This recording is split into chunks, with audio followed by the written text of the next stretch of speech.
Surat crime branch અને સુરત જિલ્લા એસઓજીની ટીમે પલસાણા તાલુકાના એના ગામ દિલ્હી મુંબઈ એક્સપ્રેસ વે ઉપરથી મહિલા સહિત બેને ઝડપી પાડી તેઓ પાસેથી લાખોનો એમડી ડ્રગ્સનો જથ્થો કબજે કર્યો હતો. બાળકોના ડાયપરમાં છુપાવી પાર્ટીઓમાં સપ્લાય કરતા હતા. સુરત ક્રાઇમ બ્રાન્ચ અને એસઓજીએ દિલ્હી મુંબઈ એક્સપ્રેસ વે ઉપરથી એક મોટા આંતરરાજ્ય ડ્રગ્સ રેકેટનો પર્દાફાશ કર્યો છે. પલસાણા તાલુકાના એના ગામ ટોલનાકા પાસેથી અટિંગા કારમાં આવતી માનસી અબ્દુલ સૈયદ અને સોહેલ સુલેમાન શેખને 977.61 ગ્રામ મેફેડ્રોન ડ્રગ્સ સાથે રંગે હાથે ઝડપી પાડ્યા છે. No drugs in Surat city અભિયાન અંતર્ગત મળેલી બાતમીના આધારે પોલીસે પલસાણાના એના ટોલનાકા પાસે નાકાબંધી કરી અટિંગા કારને આંતરી હતી, જેમાંથી પોલીસે અંદાજે ₹29,32,830 કિંમતનું 977.61 ગ્રામ એમડી ડ્રગ્સ, F4,677 રોકડા, 2 મોબાઈલ ફોન અને પ્લાસ્ટિકની ઝીપ બેગ સહિત કુલ ₹29,87,500નો મુદ્દામાલ જપ્ત કર્યો છે. સુરત શહેર ક્રાઇમ બ્રાન્ચને ઇન્ટર સ્ટેટ ડ્રગ રેકેટ પકડવામાં ખૂબ મોટી સફળતા મળી છે.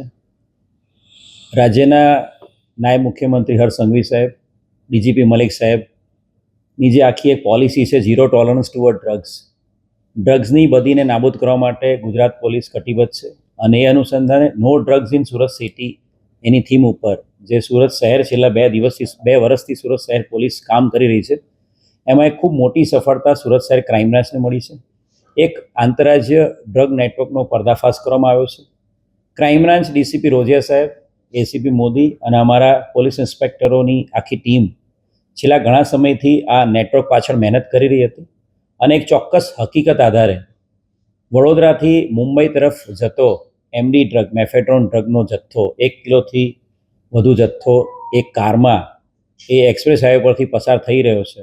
એની માહિતી મળતા સુરત શહેરની ક્રાઇમ બ્રાન્ચે સુરત એસપી રાજેશ ગઢિયા અને એમની જે ટીમ છે એસઓજીની ટીમ એ અમારી મદદમાં આવેલી હતી અને એક સંયુક્ત ઓપરેશનમાં સુરત શહેર ક્રાઇમ બ્રાન્ચ અને સુરત ગ્રામ્ય એસઓજીએ આ 2 આરોપીઓને 900થી વધુ ગ્રામ ટોટલ 977 ગ્રામ મેફેડ્રોન, જેની કિંમત 30 લાખ રૂપિયા જેટલી છે, એ પકડી પાડવામાં મોટી સફળતા મળી છે.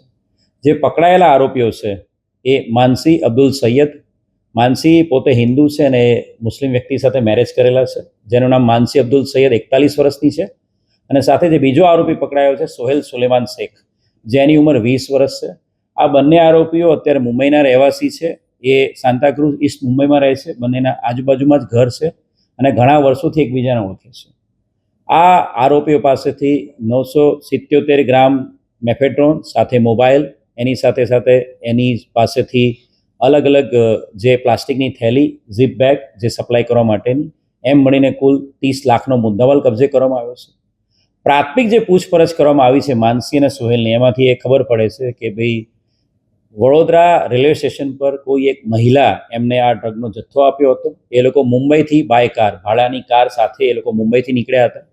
વડોદરા એક મહિલા પાસેથી એમણે આ ડ્રગનો જથ્થો, રેલવે સ્ટેશન પાસે એક મહિલા પાસેથી આ ડ્રગનો જથ્થો લીધો હતો અને આ ડ્રગનો જથ્થો એ મુંબઈ લઈ જઈને એ પોતે અલગ અલગ વ્યક્તિઓને સપ્લાય કરતા હતા, ડ્રગ પેડલર તરીકે કામ કરીને. મુંબઈના સાંતાક્રુઝ ઈસ્ટના રહેવાસી બંને આરોપીઓએ વડોદરા રેલવે સ્ટેશન પાસે એક અજાણી મહિલા પાસેથી આ ડ્રગ્સ મેળવ્યું હતું.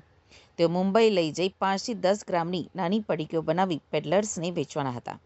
સોહેલ શેખ માનસીના પડોશમાં જ રહે છે અને ડ્રગ્સની હેરાફેરીમાં મદદગારી કરતો હતો. એર હોસ્ટેસથી ડ્રગ માફિયા બનવા સુધીની સફર 41 વર્ષીય માનસી વર્ષ 2015થી એમડી ડ્રગ્સના નશાની યાદી છે. તેના પિતા એર ઇન્ડિયામાં સિનિયર ટેકનિશિયન હતા. ક્લાસિકલ ડાન્સ જાણતી માનસીએ સ્ટેજ આર્ટિસ્ટ તરીકે પણ કામ કરેલું છે અને મલેશિયન એરલાઇન્સમાં એર હોસ્ટેસ તરીકે પણ નોકરી કરેલી છે. ક્રાઇમ બ્રાન્ચના એડિશનલ સીપી કરણરાજ વાઘેલાએ જણાવ્યું હતું કે માનસી અગાઉ 2021માં ઇન્દોરમાં બાળકોના ડાયપરમાં 100 ગ્રામ એમડી ડ્રગ્સ છુપાવી 31 ડિસેમ્બરની પાર્ટીઓમાં સપ્લાય કરતા પકડાઈ હતી. 4 વર્ષ જેલ કાપ્યા બાદ પણ તે મુંબઈમાં ડ્રગ્સ સપ્લાય નેટવર્ક ચલાવતી હતી, જેને પોલીસે નિષ્ફળ બનાવ્યું છે. જે ઇન્ટ્રોગેશનમાં જે ખબર પડે છે એ પ્રમાણે માનસી અબ્દુલ સૈયદ એ 2015થી પોતે પણ એમડીનું સેવન કરે છે, ડ્રગ્સનું સેવન કરે છે અને ડ્રગ એડિક્ટ છે. અને ઘણા લાંબા સમયથી ડ્રગ્સના આ સપ્લાયના અને પેલ્ડરના અને બિઝનેસમાં સંકળાયેલી છે.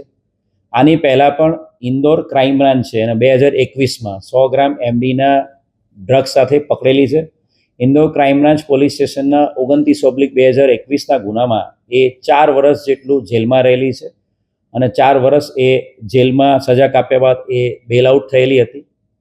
એની જે પૂછપરછ કરી ત્યારે જે ઇન્દોરમાં એ જે 100 ગ્રામ એમડીના જથ્થામાં પકડાયેલી હતી 2021માં, ત્યારે એવું ખબર પડે છે કે મધ્યપ્રદેશના અલગ અલગ જિલ્લાઓમાં એ પાર્ટીઝમાં આ ડ્રગ્સ સપ્લાય કરતી હતી અને 2-3 વર્ષ સુધી એ મધ્યપ્રદેશમાં એક્ટિવ હતી અને ઇન્દોરમાં 31 ડિસેમ્બરની પાર્ટીમાં સપ્લાય કરવાના ઈરાદે એ નાના નાના બાળકોના ડાયપરમાં આ ડ્રગ્સ સપ્લાય કરવાનું કામ કરતી. ત્યારે એની ધરપકડ 2021માં ડિસેમ્બર મહિનામાં થયેલી હતી. એટલે ઇન્દોરના અલગ અલગ જિલ્લાઓમાં 2 થી 3 વર્ષ સુધી ડ્રગનું જે નેટવર્ક હતું એનો પર્દાફાશ એને પકડવાથી થયો હતો અને ઘણા સમયથી એની પર વોચ ક્રાઇમ બ્રાન્ચની હતી. માનસીની પૂછપરછ કરતાં એવું ખબર પડે છે કે પોતે પહેલાં મલેશિયન એરલાઇન્સમાં એર હોસ્ટેસ તરીકે પણ કામ કરી ચૂકેલી છે અને પહેલાં એ અલગ અલગ કન્ટ્રીઝમાં પણ અલગ અલગ 7 થી 8 કન્ટ્રીઝમાં પણ એ જઈ આવેલી છે. એટલે સાતીર અપરાધી છે.